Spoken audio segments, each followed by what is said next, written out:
Hello everyone, welcome to the Player Ranking Show. I'm Chris Pajak and this is the Player Ranking Show after Liverpool beat Newcastle by 4-2. It was a mad game of footy, wasn't it? Where in the first half, I've no idea how it ends at 0-0. It's pretty bizarre, to be perfectly honest with you. And yet all the goals came in that second half. 6 goals, one missed penalty, of course, by Mo earlier on in the game and stuff like that. Really mad game of footy. Should make for an interesting Player Ranking Show, if nothing else, though. I'm going to get into the comments, of course. I'm going to start with the goalkeeper. So let me know your thoughts on Alisson Becker and where you would actually have him today. Because I saw comments while we were doing the watch along actually of, should he have done better for the goal that Isaac scored.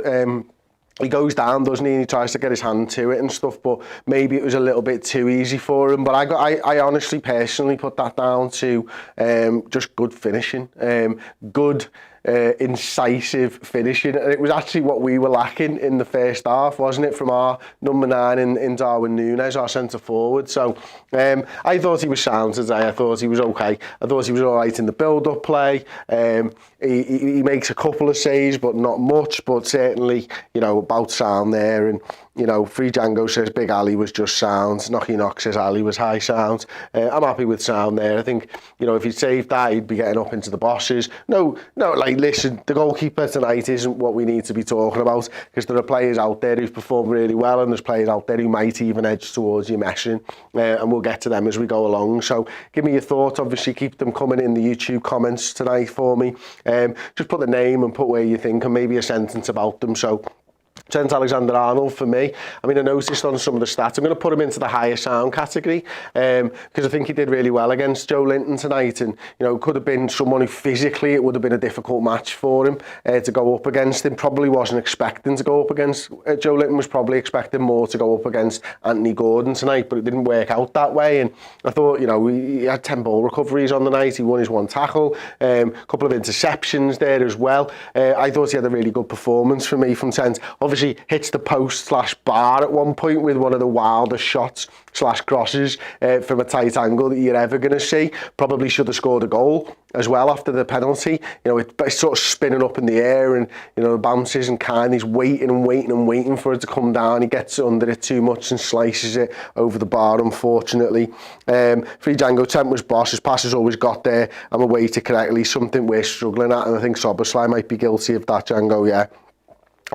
Amelia says Trent high sound, completely agree with that. Deno says Trent, agree with Chris, sound, okay, brilliant. High sounds, upper sounds, Mango said exactly the same. He said hit the bar again and could have scored as well, perhaps should have scored. I'm going to start with, these players are all in a mad order here, apologies. I'm going to try and get them into some kind of a little bit of a better order. I'm going to go with the centre half next to Trent Alexander-Arnold, who I think was Ibu Konate. I'm putting him into sound again tonight. It's one of them, isn't it, where, when you think about that Isaac goal, obviously Konate's with him, Van Dijk's there, Konate's back there and stuff as well, but I think he just timed this run really well. I think if anything, maybe Virgil van Dijk thought I'm going to try and play him offside and stepped up a little bit here. But for me, Konate, again, no concerns. Biggest concern was probably see him go down from one of those horrendous tackles that we saw time and time again from Newcastle today. And you are wondering to yourself, is he going to pick up an injury? And because of Joel Matip's injury, you are a little bit scared. Is he going to need to be spelled over the course of the next few months and stuff with Kwanzaa to make sure that he's okay, especially while Joe Gomez is doing a job at left back in the first team or a job covering for Trent Alexander-Arnold. Amelia says, I think all the defenders were sound. They didn't have too much to do. Connor Pavlo says Konate was sound. Mango says Konate sound, not his best game, was positionally suspect at the worst opportune moments. Yeah, okay. We move on then to Virgil van Dijk, who I thought was sort of in the higher sound sort of category again. Mainly because he seems to diffuse situations like a frigging bomb squad on his own at times, doesn't he, Virgil van Dijk? And you do get into these situations, and I do think, by the way, that maybe he wasn't quite as switched on as maybe he should have been. I think even when he pushed Isaac out to the side, and I don't think he was convinced that Isaac was going to score past Alisson from where he did. But I do think that all told over the course of the 90 minutes, he had a very, very good game. And I just love watching Virgil van Dijk defend because he plays the position so much differently to players that I grew up loving. Like, pretty much my favourite Liverpool player of all time. And it does change every now and again. It's a constant back and forth between Robbie Fowler and Jamie Carragher. But, you know, Jamie Carragher, for me, played the game at centre-half in a completely different way. And what I fell in love with Jamie Carragher was that going to die for you, going to die for the shirt, going to put everything into it. Not the best technically, not the best in terms of his strength and his physicality, but can put everything together and have some of the best performances you will ever see in a Liverpool shirt.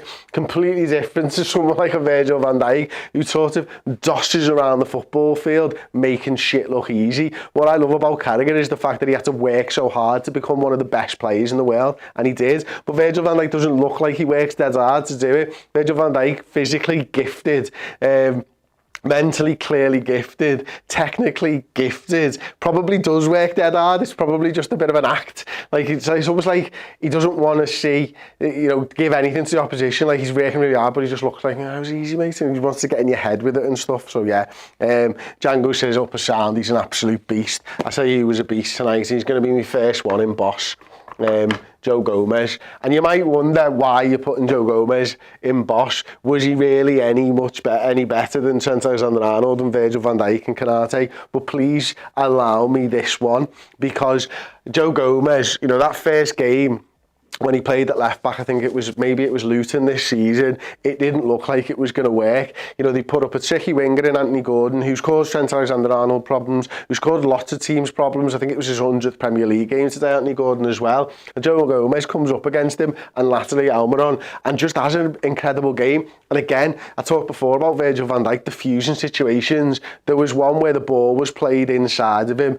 He just runs in, uses his speed, uses his strength, passes the ball back to Alisson Becker and takes all the sting out of the Newcastle attack with great defending. He's absolutely brilliant. Big game boys, big boy game, sorry, says Gomez was boss. Joey G was boss, says Emma. Got to be in contention for man of the match. Agreed, Gomez was boss tonight, says James Corrales. Gomez didn't put a foot wrong all night. Defo boss says the high press. The Home Depot, Gomez was high sound. He was good, not great. Boo! Gomez for sure boss, says JP. And Rue 17, Gomez boss. Never thought he could add attack into his game right. He was more of a starter defender. Credit to him. Joe back to his best with his pace, boss, said Deno.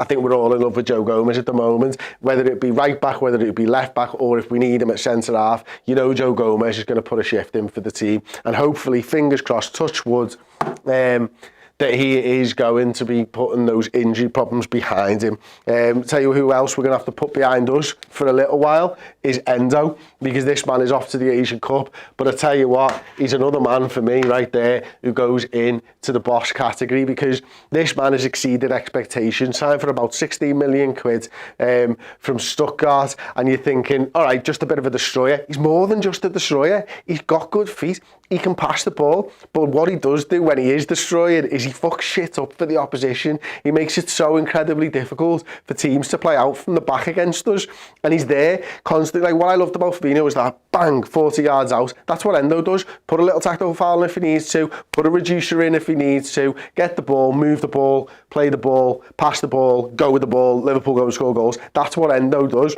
He's going to be a big miss. He really is during this time. And thankfully, McAllister was able to come and get some minutes in his legs in that position. McAllister, obviously, I think, better on the ball than Endo. Endo better at winning the ball back than him. In fact, I might have a little look at some of the stats on Endo tonight, because I haven't actually looked at them for him. So in terms of his defensive stats, 2 interceptions, 3 recoveries. So it doesn't really show up that much in there. But with the eye test, I think he passed it really well tonight. Big miss again, and another boss performance from him. Let's get into some of your thoughts on this one then. JP says Endo's playing way above what we paid for him. Another great performance, boss, says Fitch. Endo, boss, says Danny. Amelia, Endo makes so many important challenges, boss. 100%, Endo was boss. He did everything tonight. We're going to miss him.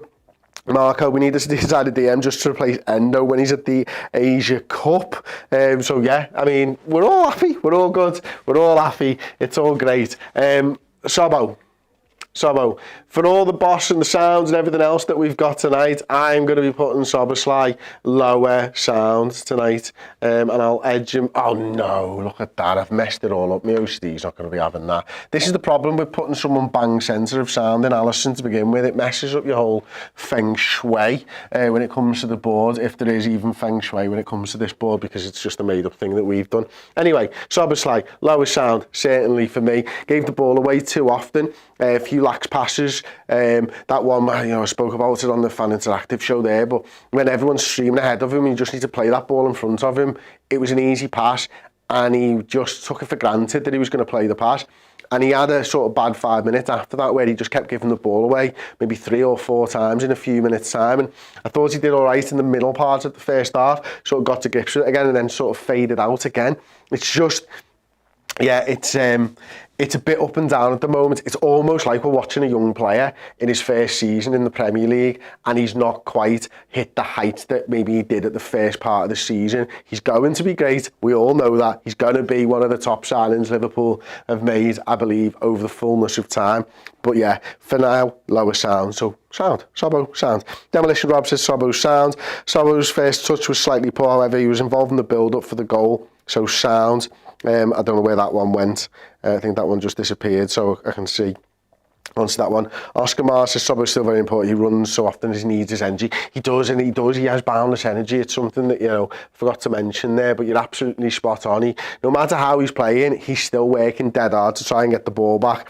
James Corrales, Szobo sound, didn't have a great game, sloppy at times. Letnia says Szobo was a 5 out of 10, average. The Red Talk says Szobo lower sound. Szobo's still very young, says Top Boy Television. So there we go. We move on to the other of the midfield three. We had Endo in boss with Szoboszlai in lower sound, and I'm going to throw Kurt Jones straight into that boss category as well, with Gomez and with Endo.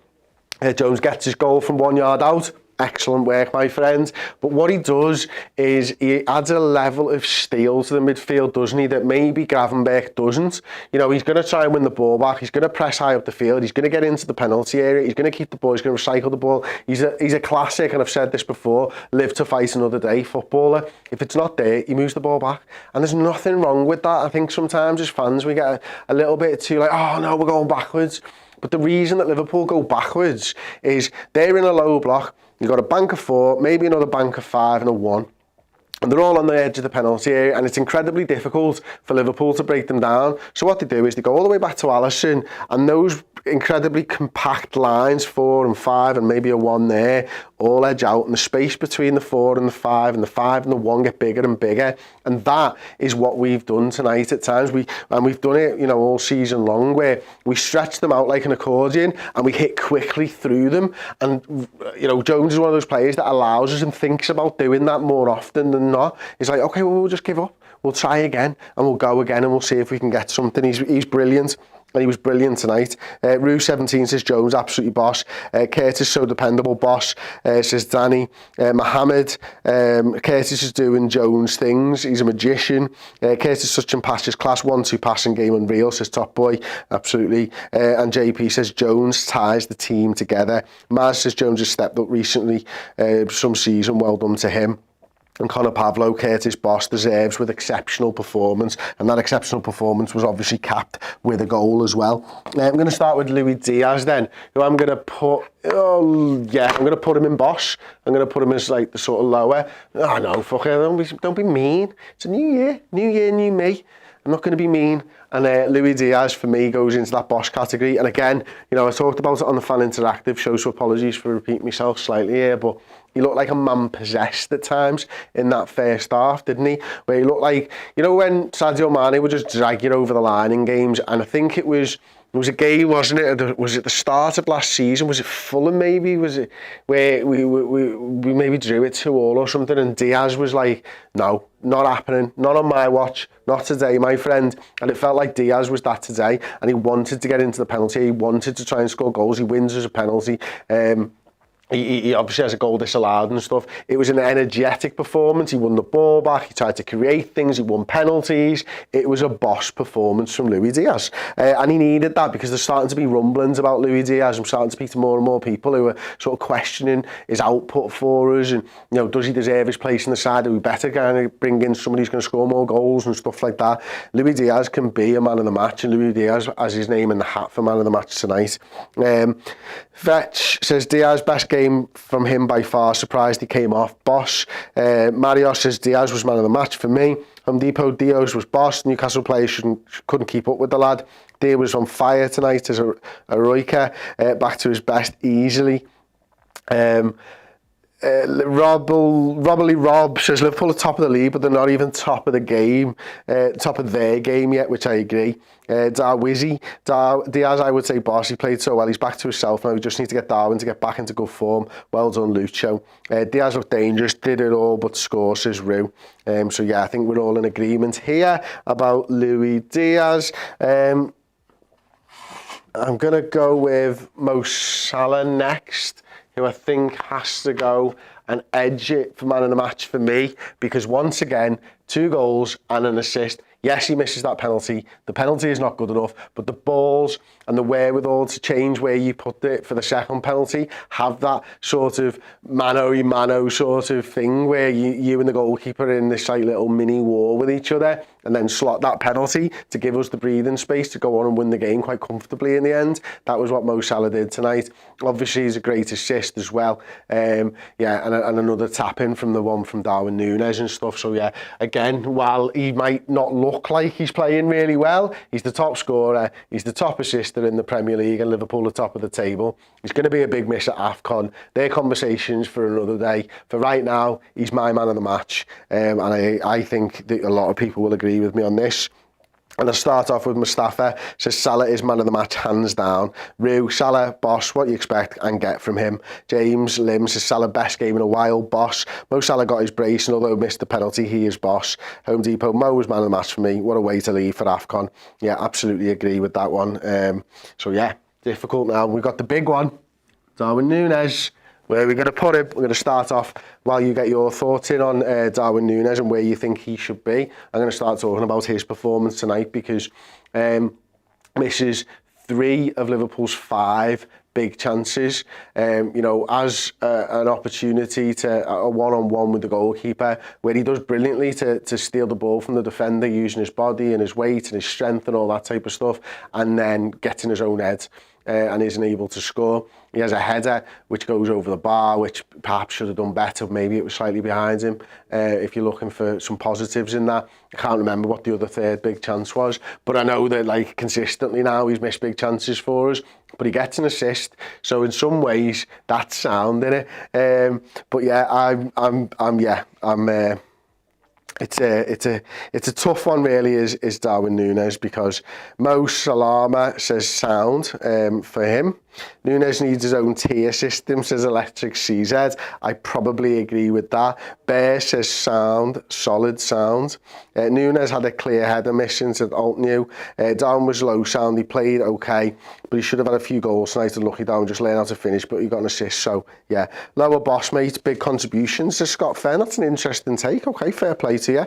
Kangai, Nunez's sound still massively impacted the game. He was sound, we miss him every time he's not on the pitch, says Roy. Don't think we missed him tonight when he wasn't on the pitch. I'm going to go with lower sound, but slightly above Dom Szoboszlai, because I do think he was sound, and I do think obviously the assist does matter, and I do think he gave Newcastle United problems, but I am annoyed that he isn't able to get more goals. But as long as Liverpool are winning games of football, it's not about one player, it's about the team and it's about the performances, and Liverpool performed well with Darwin Nunez on the pitch. He contributed to the win.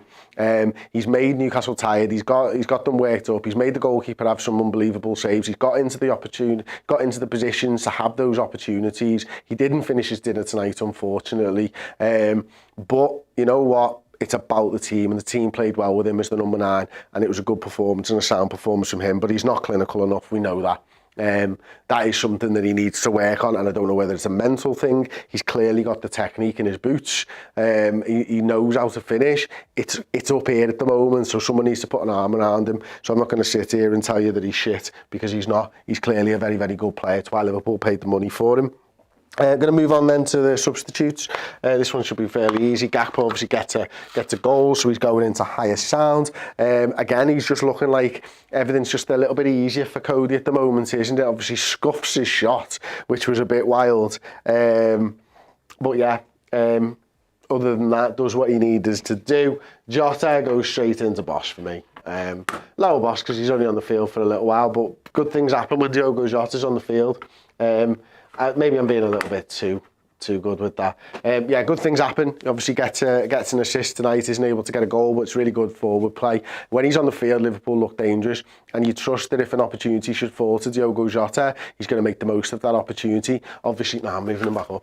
Obviously, he wins the penalty there for us at the end. There's lots of talk on social media at the moment about, did he go down too easy? Did he dive? I'm seeing Gary Neville saying that he dived. He didn't dive. That's a fact, Gary.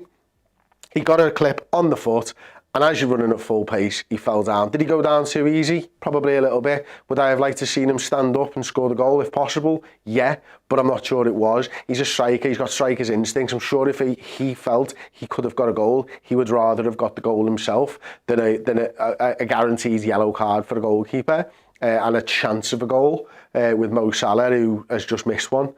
Diogo Jota will want to have scored that goal. So if he could have stayed up, he would have stayed up. Stop letting your biases get in front of your face and your eyes. It's ridiculous. So, yes, Demolition Rob says Neville's a knobhead, he goes in, you're messing. I thought he went down softly, but boss, says James Lim. Gary Neville was sore as usual, says Moj. Mario says poor first half for Salah, really. Diogo boss, says James Lim. Yeah, easy boss, says Scott Fem. And there you go. We see Jota riding challenges all the time when he could go down, say Kangai. He stays on his feet and misses. What then? Well, yeah, good point, Scott. Okay, Gravenberch and McAllister are the last two. Only made 4 substitutions today. I think Gravenberch probably just goes into sound there, doesn't he? Nothing major of note. Kept the ball well. Worked hard. Lost the ball a couple of times. It was a sounder game, as you're going to see from a midfielder coming in. Wasn't as good as Kurt Jones in there, certainly. And side by side, it's interesting to see. And McAllister can go into edge him slightly above Gravenberch for the pass to Jota. I mean, the pass was outrageous.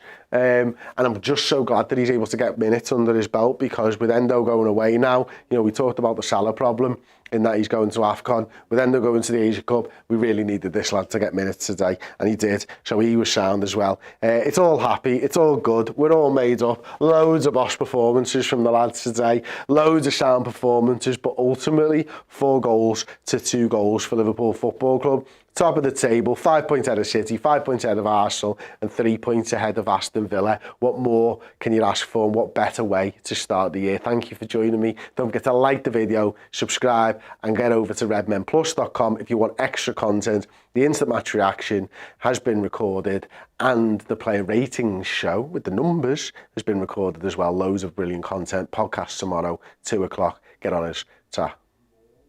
Hey, thank you so much for checking out the content today. If you want to get your name in and amongst these wonderful people, then head to redmenplus.com. Join as a Legend tier subscriber. You're going to get free merchandise codes. You're going to get in our Discord, and you're going to get your name at the end of YouTube videos. Yes, Redmen Plus.